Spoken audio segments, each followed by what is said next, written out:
I wasn't snooping. I swear I wasn't. It was 2:14 a.m. He was asleep, snoring, actually, like nothing in the world could ever shake him. But I saw his phone light up. Just a soft glow on the nightstand, like a whisper I wasn't supposed to hear. You forgot to delete the photos again. That's what the notification said. Just that. But that was all it took. My heart stopped. I stared at the screen like it had slapped me across the face. I reached out. Not to open the message, not yet. Just to hold the phone in my hand, like holding evidence in a crime scene I hadn't even realized I lived in. And for a moment, I questioned myself. What if it's work-related? What if I'm just overthinking? But somewhere deep inside, a voice I had silenced for years whispered, check. Just this once. So I did.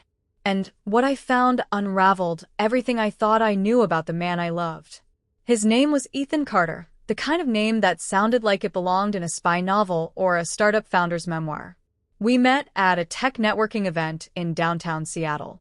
I wasn't supposed to be there. My friend Madison had practically dragged me out of the house after my third consecutive Friday working late. You're wasting your genius hiding behind code, she'd said. I had laughed at that. Genius? Hardly. I was just a back-end engineer, someone who liked to make things work while the flashy front-end devs got all the praise. I didn't dress like the startup girls with their smooth blowouts and tailored blazers. I wore a hoodie. I hadn't expected to meet anyone. But then he walked in. Ethan looked like confidence in a tailored suit. Tall, lean, with the kind of sharp jawline that made you think he'd just stepped off a commercial for high-end watches. But it wasn't just the looks. It was the way he moved through the crowd, as if the room bent around him. When we were introduced, his first words to me were, "You look like you're not impressed by any of this." I raised an eyebrow. Is that a line? He smiled. No. It's an observation. You're watching everyone, but not trying to be seen. That stopped me. No one ever saw that part of me. The part that calculated silently, that noticed body language and micro-expressions, that stayed quiet not out of shyness but strategy. From the beginning, Ethan made me feel like being me, the deep-thinking, overanalyzing, hyper-curious woman, was something fascinating. Not too much. Not intimidating. Just intriguing. We spent most of that night talking by the bar, barely touching our drinks. He told me about his venture capital firm, how he was building a platform that matched small business ideas with mid-level investors. It sounded too polished, too rehearsed. But I didn't care. He listened to me in a way few ever had. Most people want you to shrink so they can feel bigger, he said that night. But you're like a slow-burning star. He said things like that. Poetic. Thoughtful. Dangerous. In the way they reached places I didn't even realize were hungry. We started dating soon after. Our relationship unfolded fast, but not chaotic. Intentional. Almost choreographed. He sent flowers to my office after our second date. Not roses, irises, because I'd once mentioned I liked how fragile they looked but how long they lasted. He took me to obscure bookshops, late-night jazz bars, coding exhibits. He made space for the parts of me that were always called too intense or too deep. With him, I felt admired, not just loved. 6 months in, he gave me a key to his apartment. It was sleek, minimalist, all steel and glass, with floor-to-ceiling windows that overlooked the Puget Sound. He had a shelf dedicated to rare chess sets. I joked that he looked like the villain in a spy movie, and he laughed. I prefer antihero, he said. I had never introduced anyone to my family before. But with Ethan, I made an exception. We flew to Portland to meet my parents. My dad, always skeptical, grilled him over dinner. Ethan, as always, was smooth and respectful. He even quoted Maya Angelou when talking to my mom. He's a charmer, she whispered to me in the kitchen that night. Be careful not to get swept up too fast. I wish I had listened. But in the moment, it all felt so real. So rare. I had dated guys who were nice. Smart. Even kind. But no one had ever made me feel chosen the way Ethan did. No one had ever said things like, "You're not just a woman I want. You're a mind I want to spend a lifetime unlocking." I know now how deeply manipulative that was. How calculated. But back then it felt like love. When he asked me to move in, I said yes. I packed my little one-bedroom in Fremont and moved into his curated penthouse like I was stepping into a future I'd always imagined, but never thought was for me. We had routines that made it feel like a dream. Saturday mornings with pour-over coffee and jazz. Evenings where we'd cook together. He made the best mushroom risotto and argue about which sci-fi universe was most scientifically accurate. He made me feel like the smartest woman in the room. Like I was the one who brought stability and depth to his chaotic, high-stakes life. He once told me, "You're my firewall. Nothing gets through when you're around." God, I believed that. I remember one specific night it was raining, and we had just gotten back from an investor gala. I was barefoot in the kitchen, peeling off my dress, laughing at something he said. He looked at me like I was everything. He cupped my face and said, "You're not like anyone else I've ever met. You don't just make me better, you make me dangerous." I thought it was a compliment. I didn't realize it was a warning. There were little things now that I look back. Tiny cracks. He never let me use his laptop, said it had confidential files. He'd always close out of apps quickly when I walked into the room. If I asked about his business travel, he'd pivot into a compliment or a kiss. But love makes you blind. And he was very, very good at hiding the truth inside a compliment. My friends adored him. My family respected him. And me? I thought I had found the one man who could keep up with me. I didn't know I was in love with a ghost wearing a mask. For 2 years, I built my life around Ethan. We talked about marriage. We talked about kids. I imagined our future with that dangerous kind of certainty that only first-time fools ever feel. He made me believe we were partners in every way, intellectually, emotionally, even spiritually. And in a way, we were. Just not in the way I thought. Because all the while I thought we were building something real, Ethan was building something else entirely. Something I wasn't supposed to see. It started with the passwords. I never asked for them. Never needed to. We trusted each other, or at least I trusted him. But one afternoon while he was in the shower, I needed to email something from his tablet. He'd left it on the kitchen counter. I tapped the screen. It asked for a passcode. I tried his birthday. Wrong. I tried mine. Wrong again. I tried 1234 like a joke. Nothing. When he came out, towel slung low on his hips, I asked, "Hey, what's the code for your iPad?" He didn't even blink. Why? I was going to send the RSVP to your assistant for next week's dinner. I didn't have the email. He rubbed his hair dry, looked at me with that amused smile. "That's okay, babe. I already RSVP'd this morning." "But you said..." "Yeah, I know, but I took care of it. You don't need to worry about that stuff. Besides, that iPad's got work stuff on it. NDAs and all." That was his go-to excuse for anything locked or off-limits. NDAs. Investor confidentiality. Proprietary data. And I believed him. Until things started not adding up. One weekend, he told me he was flying to Chicago for a last-minute meeting. He even left in a rush, forgetting his charger. But later that night, I was scrolling Instagram and saw a story from one of his friends. It was a shot of a wine glass clinking against another in a restaurant in Napa Valley. The caption read, "West Coast magic with my favorite power couple." I blinked. Was that Ethan's sleeve? I zoomed in. Navy blazer. White cufflink. The same cufflinks I gave him for his birthday last year. But he said he was in Chicago. I didn't confront him right away. Instead, I waited. When he came back, I asked casually, "How was the Chicago meeting?" He didn't flinch. Long, boring. Why? I stared at him for a long second, my voice steady. "You didn't happen to swing by Napa, did you?" He raised an eyebrow. "What?" "Just saw a story. Thought I saw you in the background." He gave a soft laugh and walked into the kitchen. "Oh, that?" No. That was from months ago. Probably a throwback post.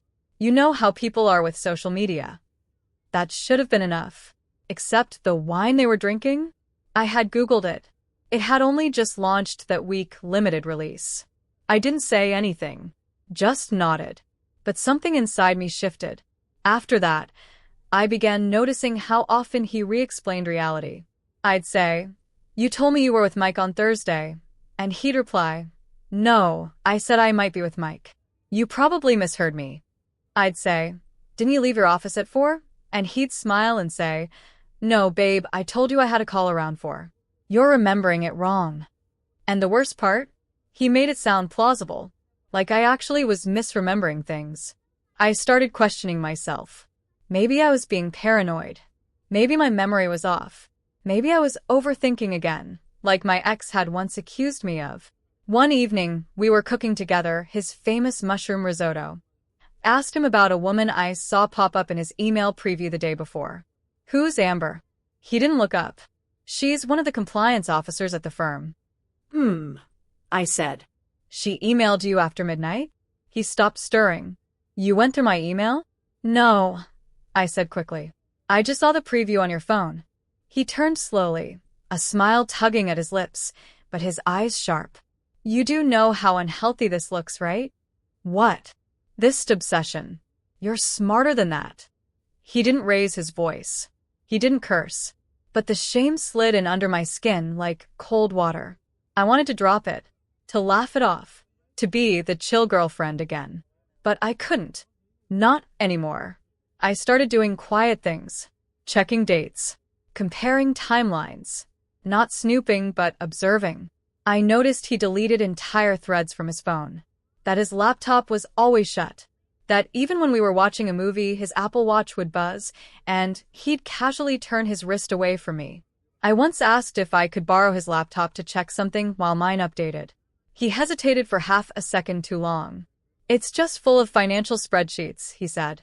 "It'd bore you to death." He handed me his phone instead. "Use this. It's faster anyway." I smiled. Took it. But inside, I felt the cold press of something I hadn't felt in years. Manipulation. The kind that doesn't slam doors. It locks them quietly. There was another moment that gnawed at me. We were out to dinner with friends. Someone asked him about an old business he used to run. Ethan waved it off, saying, "That was years ago. Barely made a dent." But I'd heard him once tell another story. That the business had brought in close to 6 figures in 6 months. That it had been his first big break. I mentioned that on the drive home. He laughed. "Wow, you really hold on to things, huh? That's not how it happened. You probably misunderstood." That word again. Misunderstood. I was becoming a stranger to myself. The version of me that always trusted her memory, her intuition, her gut. She was slipping away. And Ethan? He remained perfect. Polished. Affectionate when needed. Distant when necessary. A master of balance. He never yelled. Never got angry. But I was constantly on trial. Any time I expressed suspicion, it was deflected, minimized, or turned back on me. "You're being irrational. You're making a big deal out of nothing. Are you PMSing? God, you're starting to sound like my ex." The worst part? I started apologizing for things he did. I'd say, "Sorry I made that weird. Sorry I brought it up. Sorry I'm being insecure." That was the moment I knew something was truly wrong. The woman who once trained engineers on threat detection algorithms, was doubting her own sense of danger. He had wrapped my intelligence in compliments, then slowly turned it into doubt. And somewhere deep inside, I realized, if I didn't verify the truth soon, I'd lose myself completely. I didn't have a plan when I started. I didn't even know what I was looking for. Just the truth. Something to tell me I wasn't crazy. Something to prove that the reality Ethan was building around me wasn't the real one. It began with his smartwatch. One morning, while he was showering, I noticed he'd left it on the nightstand. I picked it up casually. The screen lit up with a calendar alert. Lunch, the W office, 12:45 p.m. That wasn't unusual. What was unusual was the contact name underneath. CM, private. CM? He never mentioned anyone by those initials. I tapped the alert, and it opened a contact card.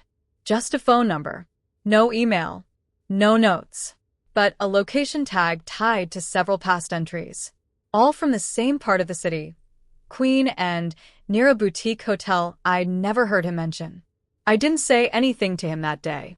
But while he was gone, I went to the boutique hotel website. There was a small cafe inside. I found their Instagram. I scrolled through tagged photos. And there it was. A blurry image. People toasting. A woman in a deep green wrap dress. Facing away.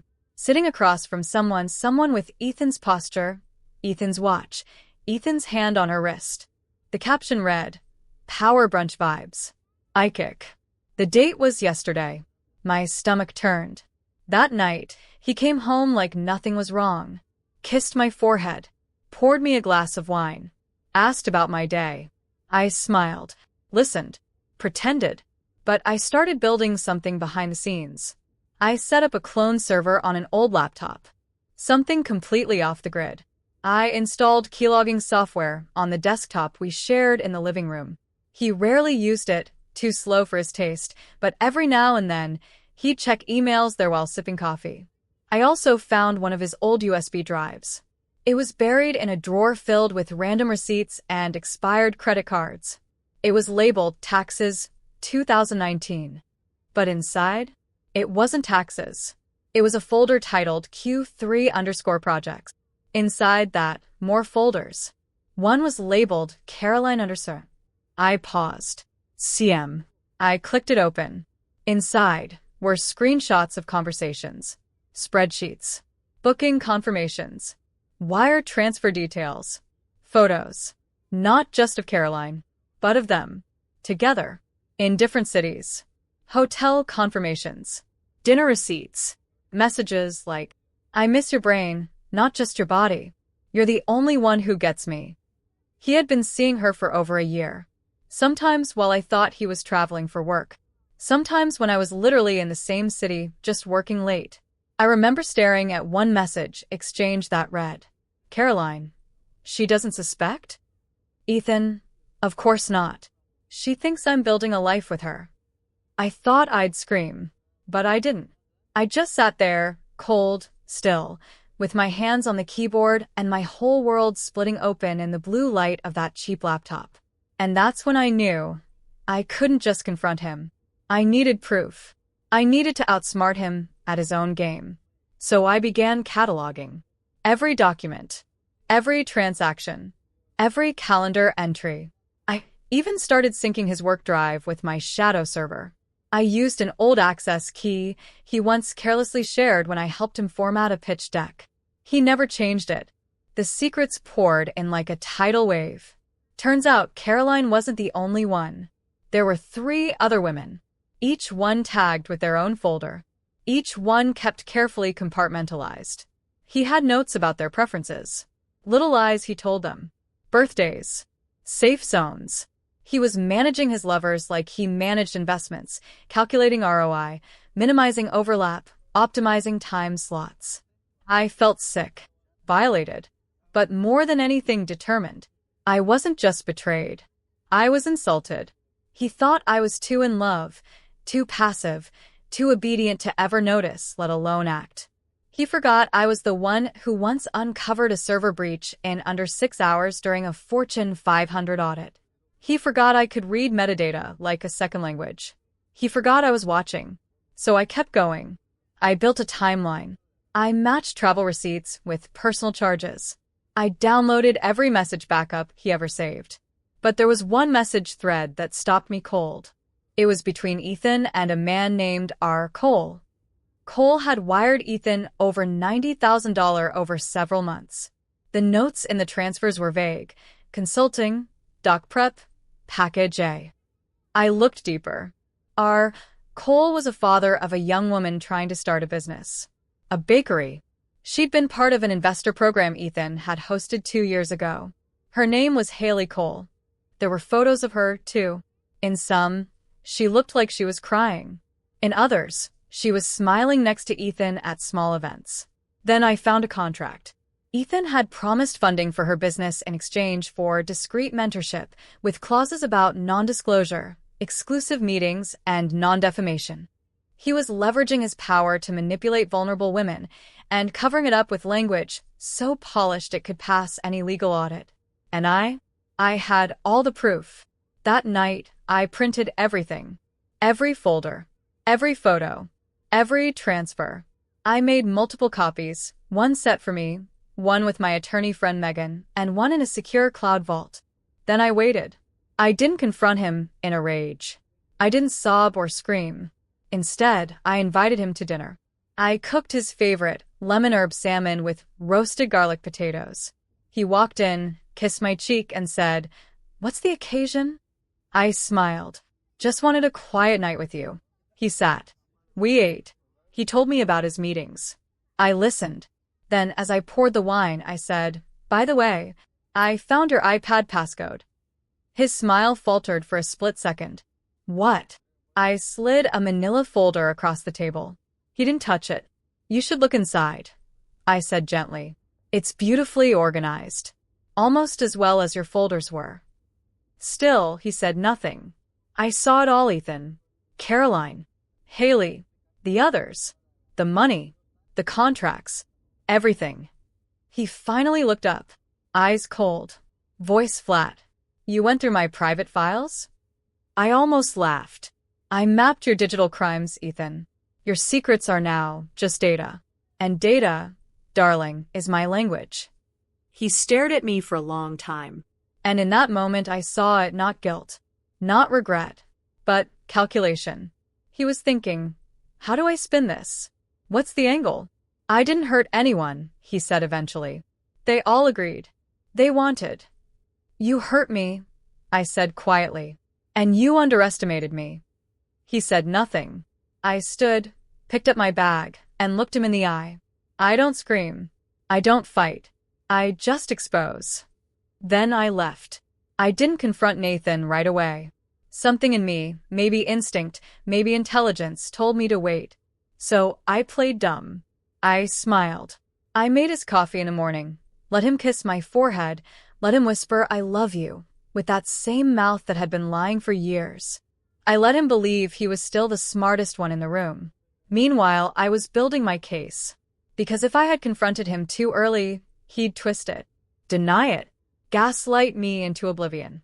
I knew how this game worked now. He was the kind of man who didn't argue to find truth, he argued to win. So I had to do what he'd never expect. I had to outthink him.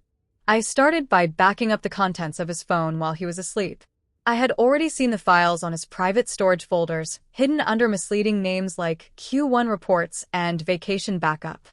But now I copied everything, photos, videos, messages, call logs, onto a private server I created using a secondhand laptop. He always teased me for being a bit of a tech nerd. I guess he forgot that meant I knew how to hide my digital footprints just as well as he did. Then I started watching his patterns. Nathan was meticulous. Same gym hours, same client meetings, same phony receipts from fake dinners with his business partner, Michael. What he didn't know was that I had already cross-checked his receipts with security cam data I legally pulled from the actual restaurants. Turns out, Michael was never there. And neither was Nathan. But Jessica was. Over and over. They were stupidly bold. Same outfits showing up in photos, same timestamps, even the same hotel suite listed under a fake name, Terry Allen. I found the alias by accident, but once I did, it opened the floodgates. I gathered screenshots. I created timelines. I documented every date, location, message. I even recorded phone calls where Nathan lied to me in real time, while I sat there knowing the truth. I was careful, disguised my voice, used burner accounts, even wore a hidden mic the night he took me out to dinner and said, "You're the only woman I've ever truly loved." It almost broke me hearing that. But I reminded myself, this wasn't about heartbreak anymore. This was about war. I consulted a lawyer. Not for a divorce. Nathan and I weren't married. But we shared property. We shared investments. And what I was planning, it needed to be legally airtight. If I was going to expose him, I needed to make sure there were no loopholes for him to squirm through. My lawyer, Diane, was a bulldog in heels. She said, "When you're ready, I'll make sure he doesn't know what hit him." And oh, I was getting ready. I chose a Wednesday. He had a big pitch that day, one he'd been bragging about for weeks. He even laid out his suit the night before, as if dressing like a man of integrity could make him one. I waited until he left the house, then made my move. First, I emailed every client in his portfolio with an anonymous tip, including evidence of unethical practices, false billing, and breach of contract, all tied back to Nathan and Jessica. I included just enough detail to raise suspicion, not enough to scream sabotage. That came later. Next, I uploaded a curated folder to a Dropbox link and scheduled it to go public at 12:30 p.m., midway through his pitch meeting. It included photos, videos, screenshots, and call recordings, all dated, timestamped, and organized by a fair timeline and company misconduct. It was digital perfection. Then I sat back and waited. By 12:45 p.m., my phone started lighting up. Jessica called him 7 times in a row. I know because I still had access to the shared phone plan, his billing history updated in real time. Then came the messages from Michael. The business partner he'd lied about? Yeah, he was real and furious. Apparently, Michael had no idea Nathan was charging consulting fees, under both their names and rerouting the funds to a hidden account. At 1:02 p.m., I received a notification that the Dropbox link had been opened by over 300 recipients, including clients, investors, and employees. By 1:30 p.m., Nathan came home early. He looked shell-shocked, tie loose, eyes wild, phone clutched in his hand like a weapon. "Did you do this?" he asked, voice shaking. I didn't look up from the couch. "Do what?" I said calmly. He threw his phone on the coffee table. "Don't play dumb, Emily. Someone just sent a blast to every major client I've ever had.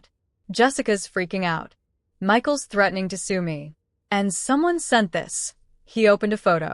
One I had taken of him and Jessica kissing outside the Langston Hotel. My heart thudded, but my voice stayed steady. "Looks like you've got some explaining to do," I said, sipping my coffee. He went pale. "You did this." I stood. "And what if I did?" I asked. "You think you can cheat, lie, and run your little scams forever without consequences? You think you're untouchable." "I trusted you," he started. "No, you manipulated me." I cut in. "You used my loyalty as your cover. You played the smart guy while treating me like I wouldn't notice. But I noticed. And I kept receipts." He lunged for the laptop on the table, but I was faster. I slammed it shut and held it in one hand while raising the other, warning him back. "This has already been backed up and distributed," I said. "You can't stop it. You can't erase it. It's done." "You'll ruin me," he said, voice cracking. "Good," I replied. "You deserve it." He sank to the floor, palms on his face, breathing hard. That moment it should have felt like victory. But all I felt was empty, because deep down I had loved this man. I had given him my heart, my time, my trust. And in return, he gave me betrayal and the burden of cleaning up the mess. "I didn't just expose you, Nathan," I said quietly. "I freed myself." He looked up, red-eyed, and asked the only question I didn't expect. "Was I ever enough for you?" I stared at him for a long moment. "No," I said. "But not because you weren't smart enough. Because you weren't honest enough to deserve me." Then I walked out. Not dramatically. Not in fury. Just calm. Certain. Powerful. I didn't cry when Mason was escorted out of the building. I didn't smile either. I just stood there, still, calm, collected, watching the man who once sneered at my emotional outbursts flail like a cornered animal. He had spent years mastering the art of deception, but he underestimated the power of quiet truths. The world didn't explode when his secrets came out. It just shifted. Gently. Subtly. Irrevocably. Once Mason was gone, the office felt lighter. Like someone had cracked open a window in a room that had been stuffy for years. People walked a little taller, laughed a little louder, and most importantly, they started stopping by my office, not out of obligation but out of curiosity and quiet admiration. The first to visit was Marcus, our compliance director. "I've been wanting to say this for months," he said, voice low, eyes full of weight. I didn't know everything, but I knew something was off with him. I should have said something sooner. "What you did was brave, Elena," Brave. Not impulsive. Not too emotional.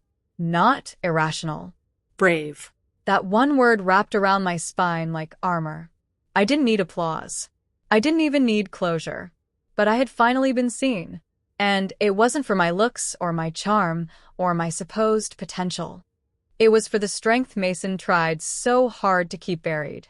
A few days later, I got an email. Simple subject line. Podcast interview? I almost ignored it, but curiosity got the better of me. It was from a woman named Jillian Royce, host of a well-known tech leadership podcast. She wrote, "I heard what you did. I think a lot of women in this industry could learn from how you handled it. Want to share your story? Off the record, if you prefer."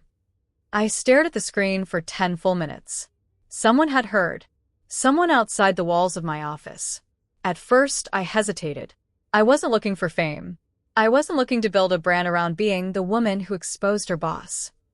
That wasn't the legacy I wanted. But Jillian wasn't just offering a microphone. She was offering context, something Mason always denied me. So I said yes. That interview changed everything. We talked about more than just Mason. We talked about intuition. About how so many women feel the signs, but don't know how to name them. About how gaslighting wasn't just a buzzword. It was a daily, subtle erosion of self-belief. We talked about listening to your gut even when your brain's been trained to ignore it. Jillian asked, "Was there a moment where you knew you weren't crazy? Where you knew it wasn't all in your head?" I said yes. I told her about the night his phone lit up. I told her about the photos, the patterns, the passwords I decoded. But more than that, I told her about the silence afterward. That moment in bed when I rolled over, facing away from Mason, and whispered to myself, "You're not crazy." That was the moment I reclaimed myself. The episode went viral. Not because it was scandalous, but because it was real. Emails flooded in. Messages from women in tech, in finance, in hospitality, across industries and countries. Stories echoed mine like a chorus I never knew I was part of. I thought I was the only one. Thank you for making me feel seen. I haven't trusted my gut in years. That changes today. I cried reading some of them. Not because I was sad, but because they saw me. Not as a victim, not even as a hero, but as a mirror. A reflection of something inside themselves they'd long buried. Then came the most unexpected validation of all. One afternoon, I was invited to speak at a Women in Tech Summit in Chicago. I wasn't a keynote, just a panelist, but it felt surreal. After the panel, a young woman approached me. She was maybe 23, nervous, clutching a spiral notebook like it was her lifeline. She said, "You probably don't remember me, but I was one of the interns on Mason's team last summer. I quit halfway through." I blinked. I remember someone leaving, but Mason said she wasn't cut out for it. Her face hardened. He said that about every woman who challenged him. Then she took a deep breath and said, "But I remembered you. How you looked me in the eye when no one else did. How you asked if I was okay the day I left. That stuck with me. And when your story broke, I realized I hadn't failed." He had. She opened her notebook. Inside was a rough sketch of a startup idea, basic, still forming, but brimming with soul. She said, "I'm building something now. It won't be perfect, but it'll be mine. And you gave me permission to believe I could." My throat tightened. I didn't need a stage. I didn't need headlines. But standing there, in a hotel hallway surrounded by strangers, I realized my quiet power had become someone else's starting point. Mason had always told me, smart people don't waste time on petty feelings. But feelings weren't petty.